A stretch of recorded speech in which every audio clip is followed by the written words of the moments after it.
Зачем? Это знакомый? Первому тренеру скинуть. Сын? Первому тренеру скинуть. А,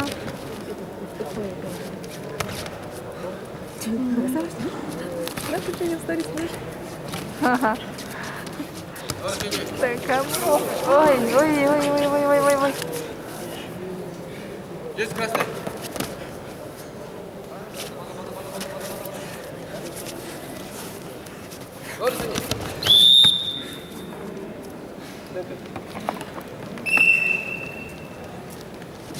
Смотрите, у меня так вообще не выявляется ваш.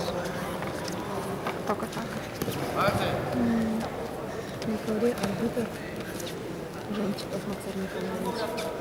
Ну, у него категория-то. Все российское. Это российская, может быть?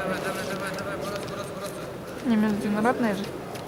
Да? А там, да, у Максара какая категория есть? Вторая?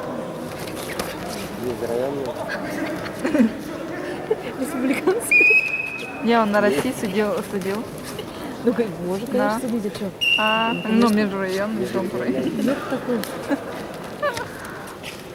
Есть красный. Максар, ты судья какой категории? Давай категорию.